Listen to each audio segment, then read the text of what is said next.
I'll never ever forget when I first met you. You were a judge for the Cardinia Shire Business Awards. Yeah, that's right.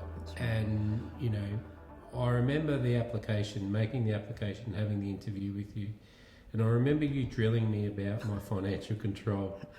It was that moment where I realised I don't have financial control, and I was just trying to bluff my way through. But you knew because I had nothing to show you. I'm not embarrassed to say because I just did what I thought was right at that time. And like I say, no one taught me how to run a business and no one taught me how to have financial control. And I honestly believe that financial control is the most important part of anyone's business, is to know those numbers sort of inside and out. And I actually love it. It is my favourite part. So it's been fun building all these spreadsheets. I mean, you know, you tell me all the time not to go overcomplicate things, but that's okay. I love it. It helps me understand things better. And then I scale it back to where you need it to be after about 3 hours of arguing. But I'm not the only one. I reckon there's a lot of people that sit there with their accountants and, you know, all these big words come out like gross profit margin, net profit and overall revenue, and they pretend they know, but they don't really know what all of that means or exactly what their numbers are for their own business. Yeah. And they need to, you know, even just as simple as your budget for the year. So, you know, our budget for the year, we're out by about 0.05% for the year. That's amazing. You know? But we're always under budget just by a little bit, not over budget. Yes. Because we can accurately determine, you know, even to the point where Kylie will put in, if it's a five week month for payroll, you know, she puts that in. Things Forecast. Like that. So I think that's been the biggest contributor to me having a lot of control over my business. And I remember when we did the sales forecast spreadsheet, you know, and the margins, the gross profit margin on each job, and we did a sales forecast spreadsheet. And I remember saying to you, so what you're telling me is that this spreadsheet's just literally going to tell me that I'm going broke in 9 months' time. And you said that's exactly right.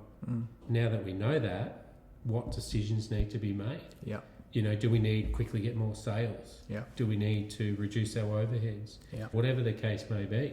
The financial control side of things, I think, is what really drives ability to have control over your business. Life changes because the levels of anxiety just drop. Like you come home and you go, all right, need more sales or whatever, but I'll deal with that tomorrow.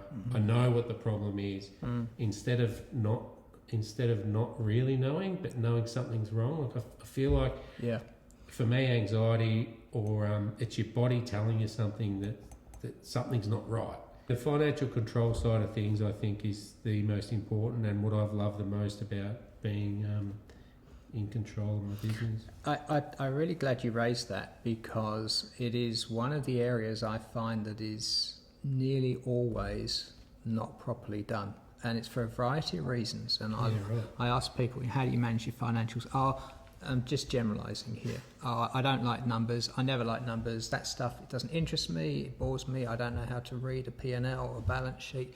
I outsource that to my accountant. I outsource that to my bookkeeper. The reality is, and I think you've just explained it really better than anybody could, you have to know your numbers. The CEO has to know your numbers. And actually, if you take up the challenge of just trying to understand it, it is not that difficult.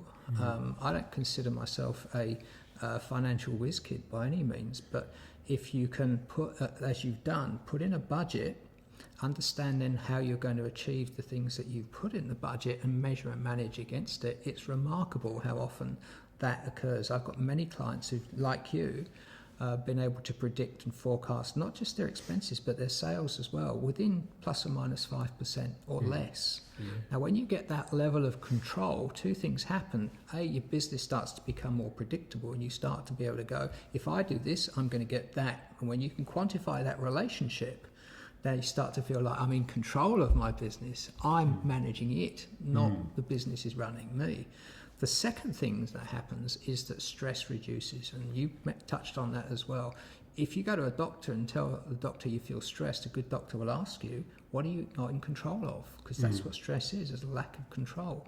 But when you realise you actually have far more control over your business, especially business financials, than you think you do, then it becomes empowering. And I have several clients, and you're obviously a key one of this, not being, with all due respect, a financial wizard, but you know how to manage your business through your financials. You know how to control it. You don't need to be a financial wizard. You just need to know how to interpret the results you're getting, and then what you need to change in order to get the results that you require. Once you're clear on that, then it's back to situation normal. Okay, I know I need to increase my prices, or I need to change my supply, or I need to drop this particular revenue stream.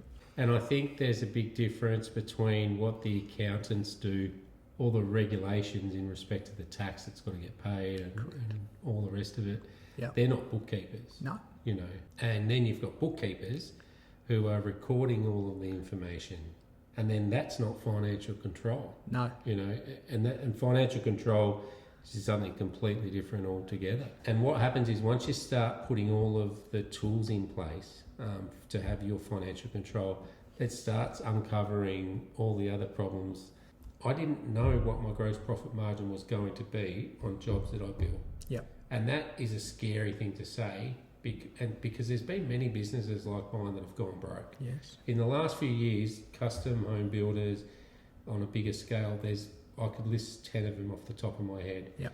And I reckon it's because they wouldn't have had good financial control and potentially didn't know what their margins were going to be.